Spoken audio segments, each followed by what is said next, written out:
Hello, you wonderful people, and welcome to another episode of Super-Fanta-Fi. This being a show where we talk about TV shows of the supernatural, fantasy, and or science fictional genre. For today's episode, I'm going to talk about Midnight Mass, episode 3. A lot of really interesting things went down in this episode, so let's break it down. We are immediately picking up after last episode, and Lisa's standing in front of everyone and walking, and everyone's gathered around, shocked, being like, oh my god, it's a miracle, and everyone's just captivated by it, and you see Beverly just continue to be captivated. And then she's seeing, Paul walking away, and he's like coughing a little bit. I'm like, oh, does this performing this miracle like takes its toll on you, kind of like a Green Mile type of situation? And so, which I need to watch that movie. I've never seen that movie all the way through. I've seen fragments of it.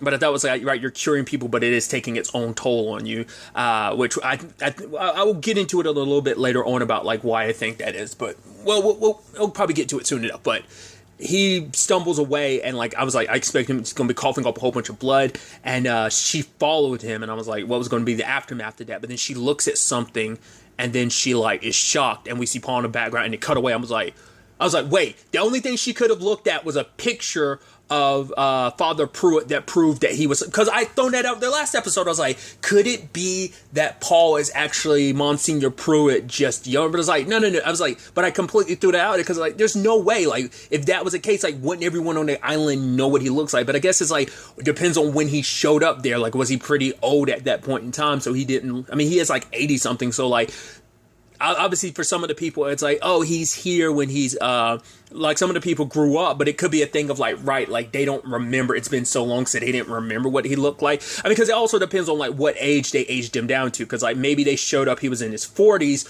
when for example, like Riley and them, like they probably grew up knowing him when they were in his like 50s or something like that. So like same thing, because even Sarah's like, because I pointed that out too, like Sarah was like, oh yeah, like Monsignor Pruitt used to look at me that exact same way, almost like, that's why I was like, they made that line for a particular reason. I knew it, and I was like, but it just didn't make sense to me, like why no one, but I guess it's like, so it has to be like he came to this island, like, because I guess I just assumed like he was born on this island. Maybe he was. Most of the people that might be old enough to remember what he looked like when he was younger without that photograph, because I guess there's just not many photographs, and maybe many of the people left didn't know what he looked like when he was younger. So, because by the time most of them got associated with him, because like I said, maybe he wasn't born on the island, maybe he was. Well, because like he was there like younger with the church, so he was on, like he's been the Monsignor there for a long time. But like I said, maybe everyone who's on that island already knew him when he was already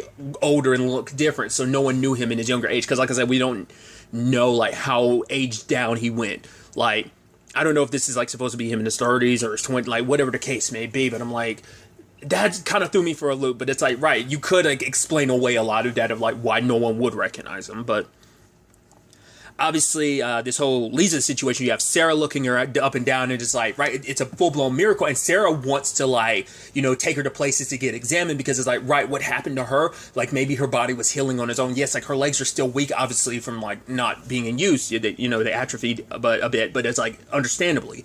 But she wants to, like, take Sarah to like the mainland to get examined, but her parents don't want to, because, well, for one, like they put so much money and stock into like so many other like treatments and experiments that they kind of have nothing really left. And which for them it's like, it doesn't matter, like we would sacrifice every penny for you, baby, like don't worry about it. But for them it's like, why look a gift horse in the mouth? It's like, our daughter is walking in, it's a miracle, like who are we to intervene and interfere with something that is a miracle? So they don't want to go any further. And it seems like, because the way the conversation kind of comes up later on about Lisa, it definitely seems like there was kind of a budding romance between her and Warren, but her circumstances kind of stopped that from happening. But now that she's able to walk again, even like pretty rapidly, like her legs are at full strength later on, that something starts happening between them again. I think it's like, right, let's pick up where we left off.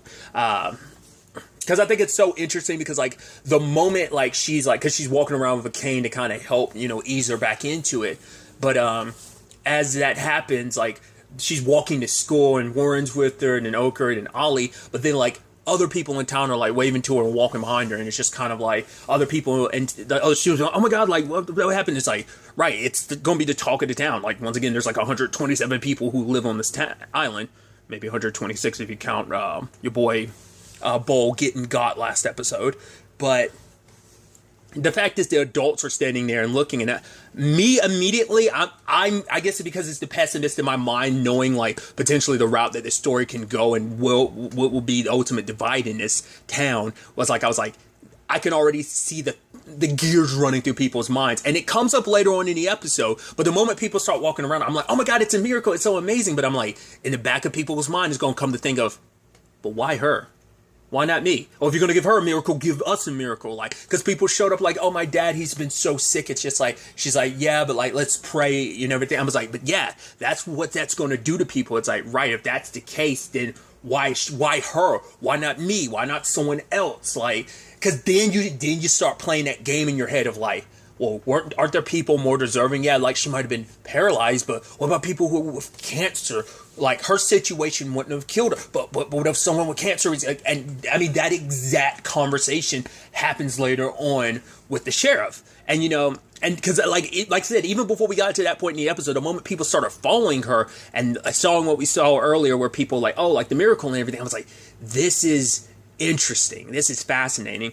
And so understanding also, like, you know, we get a little touch at the beginning of like John, it was the best thing, John. I want to, it's Paul. God, the reason why I'm saying John is because like his character from Tell Me Your Secret's name was John.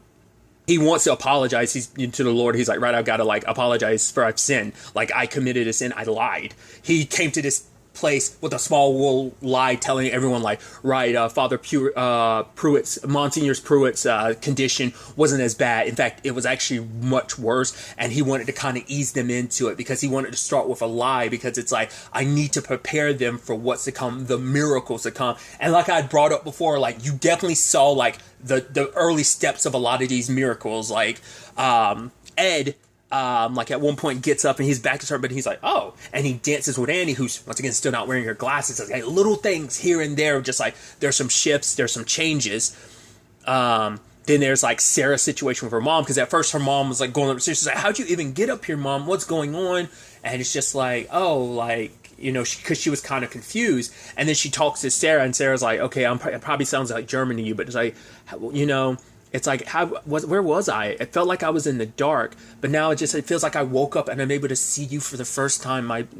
She's like, Mom? And she's like, Sarah, like, when did you move me downstairs? So her mind, the fog is clearing, which I think is interesting, because it's like, because I knew there was something there. Sarah, Sarah's mom, Mildred, she's the only person alive that would know, because I brought that up too, of like how he treated Mildred, how you treat Sarah's mom, like he was butting her up, like almost like, oh, like here's an old friend. It's like, that's why he was taking care of her like that, because one, he'd already been through that himself, like losing, you know, the dementia and everything like that. Like, he'd already been through that. Two, it's like, this is probably someone he cared about back in the day. So it's like, I think all that played it, because I thought he was so tender with her, like, you know, and this, you know, he took such interest in her, and that he continues to be there for her time and time again throughout the episode. So I think that kind of like, once again, just kind of added more to like, this was Pruitt the entire time. So it's so fascinating. Some of the interesting things is, first and foremost, Lisa coming to visit Joe, and then him being like shook from her appearance. And for her, it's like, for a long time, I hated you. Like, hate's kind of what kept her going, because it's like, she was just walking with her dad. She's like, those conversations with her dad is like, that's kind of like, that was their thing. And then just for her, it's just in an instant, she didn't feel anything. She just dropped. And she remember her dad letting out a sound like an animal. That was the first time she's ever heard him do it. It's the only time he's ever let out a cry like that. And it's just like, for her, it's like, you took everything from me. It's like, you traveled through time and took my future away from me. And she hits like things that were beginning. And I think that's what I was referencing earlier, where it seemed like she was referencing like things between her and Warren. Like, you took away the possibility of any relationships and stuff like that. You stifled my life. You kind of took my future away from me. And because of that, I hated you. I wanted you to suffer. I wanted you to be in pain, you know. And she's like, I told you, like, when I got here, that this is exactly what I thought it would be here. It's like, no, this is what I dreamed and hoped that and prayed that it would be, that you'd be in this Waller and just like be, it's like, because I wanted you to suffer. And he's kind of going through some suffering in his own right because he lost his dog. So, because once again, it's like he felt the guilt of it the moment. He's like, accident. And he looked up at Lisa and kind of looked down because of his shame hitting him. But Lisa's like, despite all that anger, it's still there in me. But obviously hearing from Pruitt and everything and these recent teachings is making her decide to let go. And she wants to forgive. It's like, I forgive you. Now, at the end of the day, you just got to forgive yourself. Because it's like, she kind of has a second chance and she kind of wants Joe to have one as well. And, which is, and that, she even says, like, even now, like, but she's like, I want things to kind of be different. She's like, even now while I'm saying this, like, I am angry, but I'm starting to feel different. So, the fact is that, that takes a lot to forgive someone who, like, took it. Like, you could be like, oh, like, well, you got everything back at the time. It's like, no.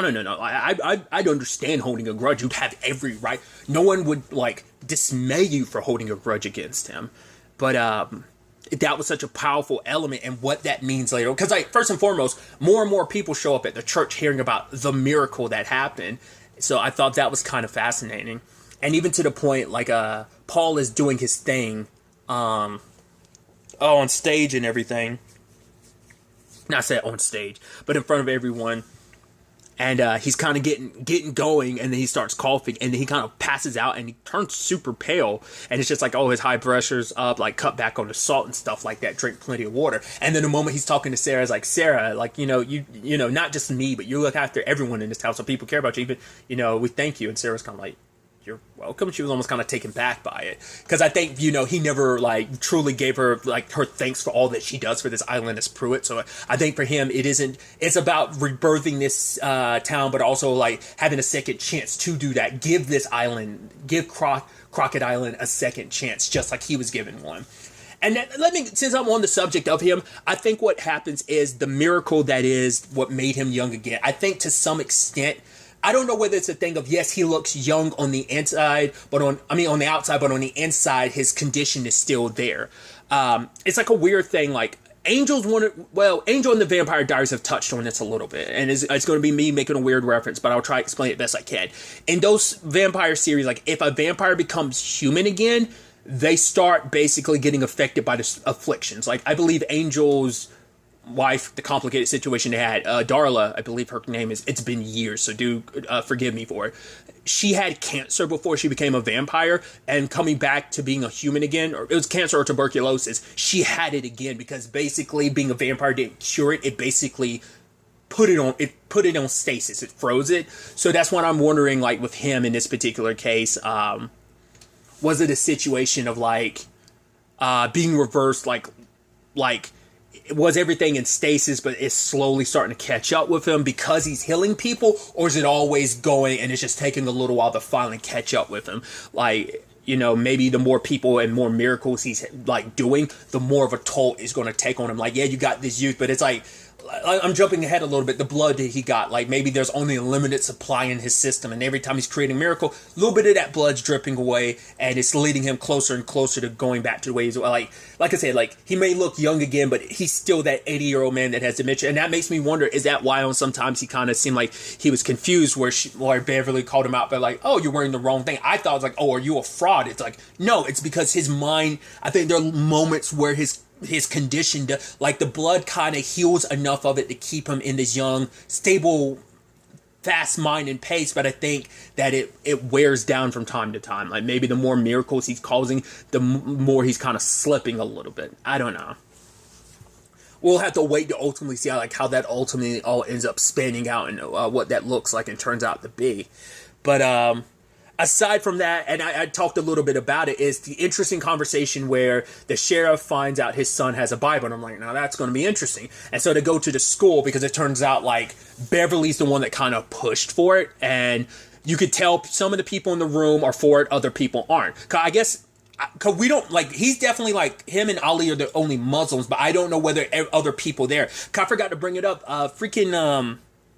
Flesh or Phil from Van Helsing. It's like, yeah, he's one of the characters. Like, he popped up in, like, I want to say the first episode, I think it was the second episode, and I forgot to talk about it. But he's in the classroom in one of those scenes. I was like, hey, I don't know what everyone, like, whether those other people are like, because not everyone on the island has been showing up to church. Like, some people have heard the whispers and talks about it, but some of them are like the sheriff. And like, I mean, he has his reason for not showing up because he's not a Christian. He's Muslim, so it makes sense. But the others, I don't know whether they're from different religions or whether they just don't like, yeah, we are, but we're practicing, like, either they're atheists or maybe they are from other religions, or they just don't want to, like, the way the conversation is, it don't seem like, oh, the Christians are like, oh, we just don't like you, like, doing that. Because everyone else that's kind of on board with it are people who are already, I think, Christians already. So, like, there are people who showed up at a church hearing the miracles. Like, this kind of goes in line with what they believe. And so everyone else who kind of doesn't believe, it's like, we feel like outsiders. It's almost like you're trying to shove it down our kids' throats. It's like, you know, because she's like, I get it. Like, from your standpoint, it's not going to go. But then he's like, and it's something I brought up before. It's like, because like Beverly's coming from that place of like, oh, I know. It's like, which I'm like, you come from a place of ignorance, because like I've even brought it up before. Like, I learned in world history that like so many religions are the same. Like for example, like in the Muslim faith, there's a lot of similarities to Christianity. Like for them, except like the biggest difference is like Christianity treats Jesus as the final prophet. For them, he wasn't the final prophet. Muhammad was.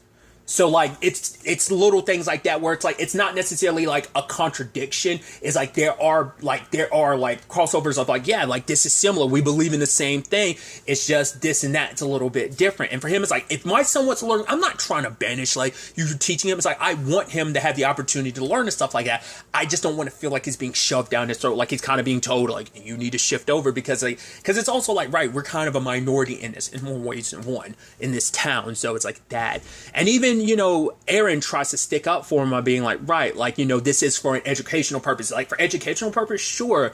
But, like, Beverly kept pushing and pushing. And then at one point bringing up, like, yeah, but, you know, because he was like, right, like, would we be having the same issue? Like, if I, you know, went around handing out copies of the Quran, like, we'd be having the same, like the conversation would be flipped. You'd be kind of upset, wouldn't you? And she's like, no, I wouldn't. Like she's talking about like, but there are certain things in the Quran I just don't think are like essentially like, I forgot the exact word she was using, but it was almost like basically appropriate. That she just doesn't think kids should listen to, which I immediately was like, are you kidding me? Which she brings up the point later on, which the point I was thinking of was like, there's some pretty gnarly stuff in the Bible. Like, what are you talking about? But then she was like, yeah, but I wouldn't teach, like, you know, that's why I check out ahead of time of like what I'm going to like teach. And, you know, so she's making excuses to fit the narrative that she wants. And like, notice what she does too. It's like, that's what some people's issues are, and that's more so like his issue of like her like need to bulldoze over everything. Like she's not even trying to listen, and it's just kind of like, yeah, we're living in a miracle, so she has a lot more weight and strength behind it. Obviously Wade and his wife are like going to listen more, because it's like, right, this miracle Christianity brought like our daughter the ability to walk again. So like you can tell, like you can see them both kind of looking and kind of scoffing at what the sheriff is saying, because it's like, shut up, you know, it's like, you know, kind of get with the program type of thing. So like part of the people, notice it ain't just the sheriff, there's other people in the classroom at the time who don't clap as well, who aren't all about it. But she's also dismissive of everything Aaron's trying, because Aaron's trying to keep everything like very like, no, we could do this, like there's a way to go about this without you having to like completely like submerge everything else and just make it all about Christianity. It's like, you know, once again, it's like that was like, once again, that kind of gets in that lane in different places, because the whole point was like, this isn't like, if this was a Sunday school, like if it was like a Christian or a Catholic school, like no one would say anything, no one would fight you on it, because that's the purpose of it. This is a public school, so it's almost like, it's because the whole conversation comes up of like, oh, like, what do you think we're going to burn certain books? Because that's what it feels like. It's like other ideas and ideologies you're going to bury. You know, once again, like I brought it up, like I was in a position, I went to a public high school, and part of world history was learning about certain religions, because you were learning about the different civilizations that have come up, and then like obviously conversations about religion and stuff like that come up, you know. So it's just her shooting down stuff, and like obviously for Erin, like that's what pisses her off, like that super self-righteousness when it comes to religion. It's like that's what she doesn't like because Beverly feels like she's right. It's like, yes, you're in the know about a lot more of what's going on here than anyone else. You know Paul is Pruitt, because it also makes sense when he explained like, oh yeah, like one of that was it Saul who went off and became going through what he went through and eventually becoming the Apostle Paul. So I was like, so that's why you chose the name Paul. Okay. So kind of like religious like things on the nose type of stuff. So. But it was such an interesting conversation. And then later on when Ollie's like, oh, Dad, I want to like check out the church. He's like, yeah, but you're not Christian. He's like, yeah, but like everyone. He's like, no, not everyone. He's like, yeah, but some of my friends and stuff, so I'm going to check it out. And he's kind of like, no. But for him, it's like everything you've ever done is you decided for me. It's like, you decided I should be Muslim.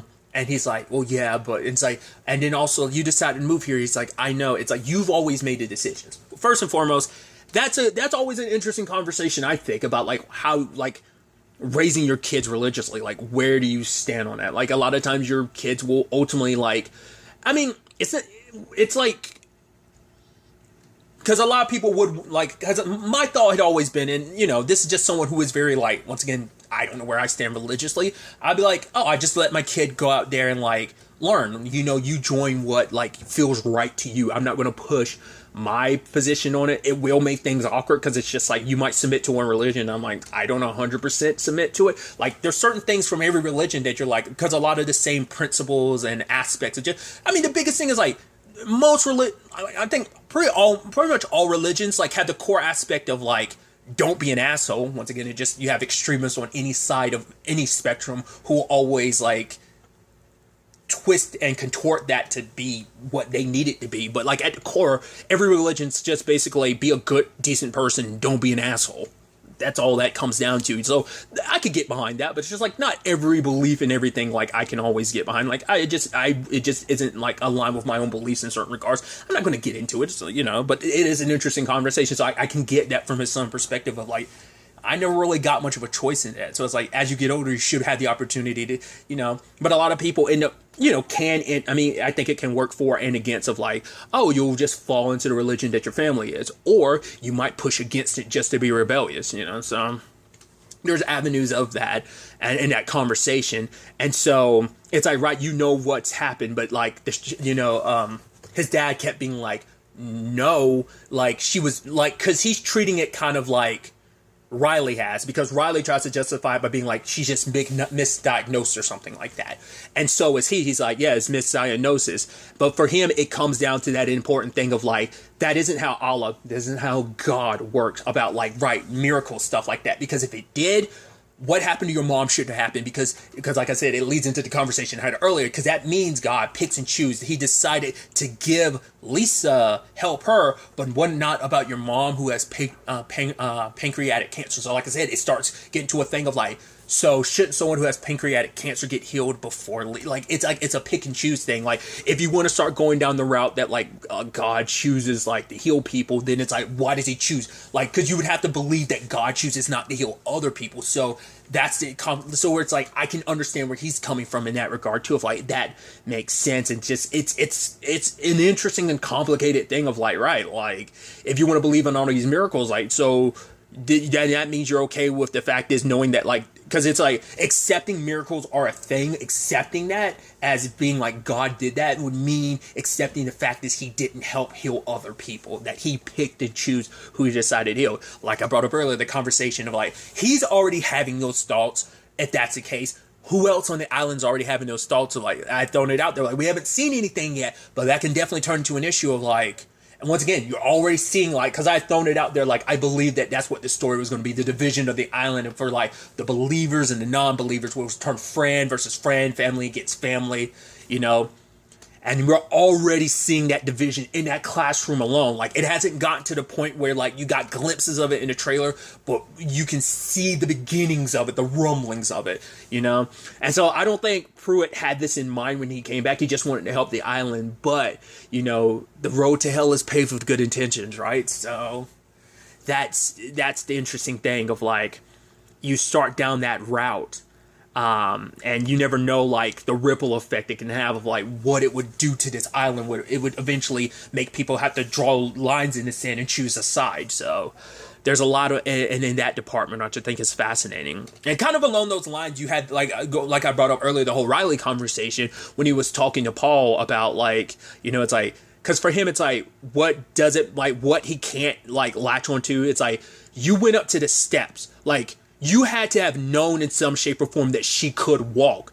Like, maybe, like, it's like he can rationalize, like, right, like, she was already healing herself, so on and so forth. And so she was eventually going to get to the point she could walk. But the fact is that you knew, like, that could have all blown up in your face. Like, but how did you know? And he's like, I could tell you, like, I can't give you an answer that satisfies you, because I could be like, I could tell someone else, like, right, there's something inside me that felt it, like that was there. Like, he had a feeling, a connection in that regard that led to that. But he can't do that for Riley, because that's not enough of a satisfactory answer, because even he would be like, yeah, that is something I would want more of. But I think it is causing a change in Riley in certain regards, because obviously we don't get all the insight, but we do get, like, peeks into, like, him spending more and more time with Paul during their meetings, and obviously even showing up at church, and, like, I think getting swayed a little bit more. Like, he isn't fully like converted back or whatever, but I think it is swaying and changing his mind at least a little bit.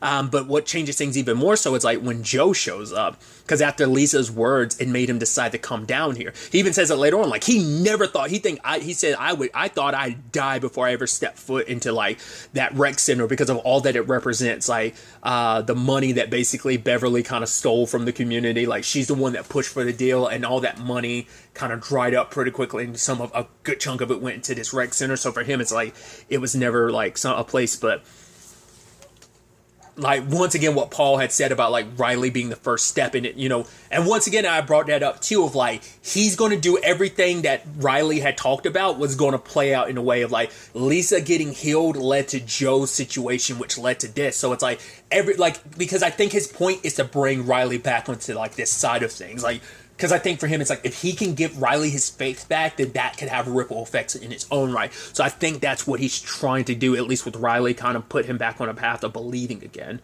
And so initially, I forgot what it was that Joe was trying to say.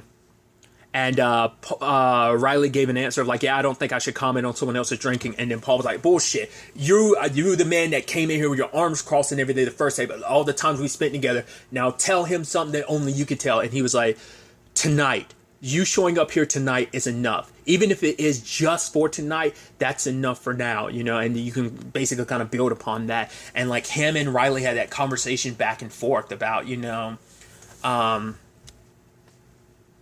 because for him, he stayed on this island, Joe did, because he's like, yeah, maybe on some level I love punishment, because he never felt like it was right, like, considering what he had done to Lisa, he never felt like it was right for him to just be able to leave the island doing what he had done. And his sister left the island, even died off of the island, like, a few weeks ago. And he's like, I wish I'd gone to her. I wish I'd, like, like, even she didn't even want to be buried on this island, so her kids buried her on the mainland. And so for him, it's like, I couldn't even be there for her then. It's like, the thing is, I can now. And even Riley says, like, and that's, and it's like, that's the fucked up thing about it. It's like, when you weren't ready, you couldn't be there. And now that you are ready, it's too late. You can't be there for her now because she's already gone, And it's like, right, like, does it get any different for us? And Riley was like, no, it's kind of like this, like, everything kind of like, I think he was saying, like, things don't change around us, essentially, but we can work to become different people, and at the very least, that way, things will feel a little different. And, Joe's like, yeah, here's to being different people, and him and Riley and Joe shake hands. So it's like, so it's like, once again, it's like, it's that complicated thing. And I guess I saw, like, the evil of it initially, like, when the trailers came out, all I saw was the evil. I never looked at, like, the good that could actually come about it, because I think, like I said, road to hell paved with good intentions, that even that good will be warped and twisted into something evil. And like I said, I think Beverly's going to be on the forefront of that. We're already seeing it creeping along a little bit with just, like, the way she's acting, and her attitude from the very beginning, and just how that's shifting little by little. Even just right now at episode 3, we're kind of basically at the halfway point of the season at this point. So there's that element to it. And because a part of this episode too was, like, Riley has, like, a list of people he's trying to make amends to. Tara Beth is on that, his mom, his dad, I think Warren, Aaron, and he has to. It'd be easier to write letters, but the hardest part is going to be delivering them, and he calls himself a coward, you know. But then like Aaron was like, don't do that, don't talk about yourself like that, because if anyone ever did, I'd kick their ass, you know. So like obviously like there's still something there between him and Aaron.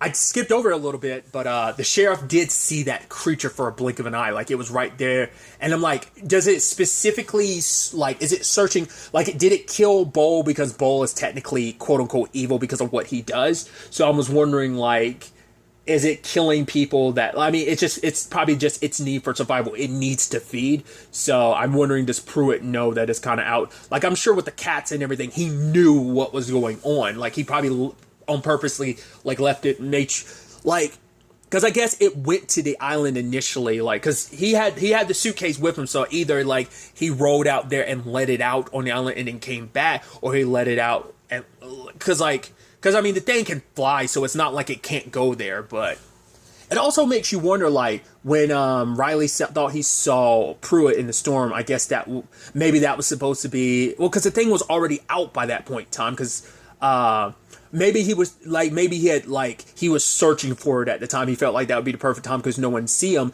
But in that moment, him dressed up like that, he didn't expect Riley to see him. So, and then at the end, we have kind of like the beginning and the end kind of wrapped together, where obviously Beverly wants to put on like a special thing for Father Paul and everything. And by the time he comes in, like, he's in back, because like just as Joe and Riley were leaving, his condition got worse, and the moment he came in there, like, he starts coughing up blood and he's dying. I didn't know whether it was going to be a thing of he was going to revert back to being Monsignor Pruitt, because I thought in that moment Beverly was going to be like, don't tell anybody, we're going to pretend like he's still alive, and he's going to be pretend like he's just sick and not dead. I thought Beverly was going to do that, but I also thought, like I said, at the end he'd revert back to his original form. But at the same time, like, he basically dies.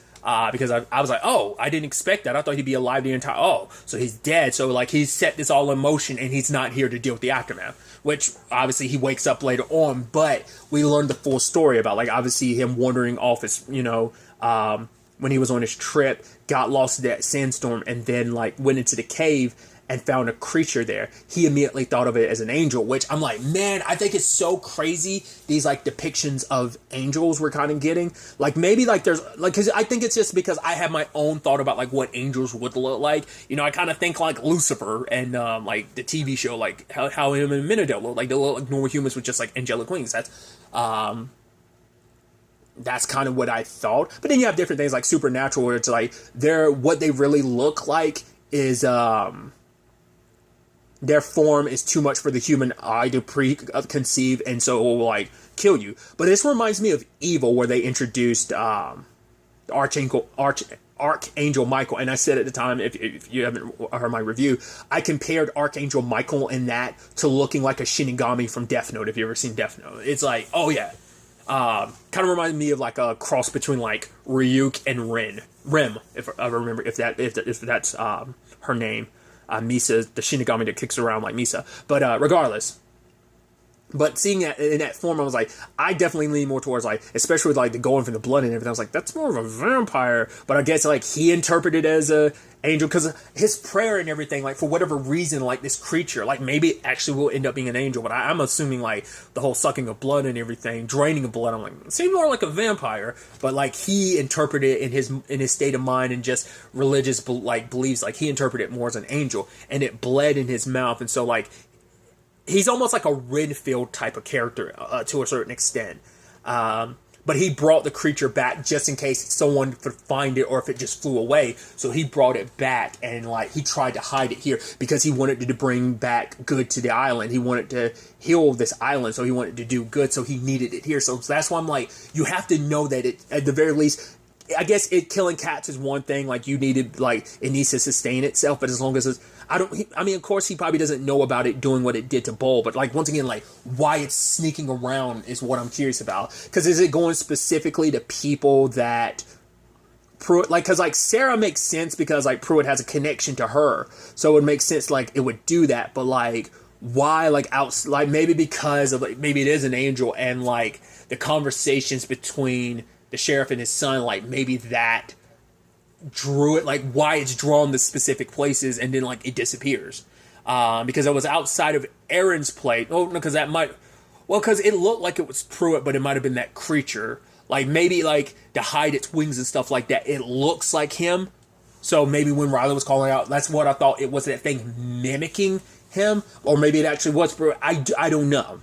That's the big thing of, like, how much we don't know at this point in time. But it's definitely going to be really interesting to ultimately see where all of this ends up taking us, especially because Bev was like, oh, Monsignor. She kept saying Monsignor, and I was almost expecting someone to be like, wait, Monsignor? Well, you don't mean, but it's just kind of like, because every time she would refer to him as Father Paul, like, now she's saying Monsignor. Oh, thank goodness, it's a miracle you're alive, you're okay, Monsignor. But it's like, is that going to eventually come out that he's Monsignor Pruitt? We'll ultimately have to wait and see, because like, she might keep them all to silence about that. I mean, there's only only 3 other people in that room to witness and hear all that. So I'm excited to see what the next episode has in store for us. But really, that's all I want to talk about. Till next time we meet, be happy, be safe, light to the force, and enjoy it. Good day and goodbye.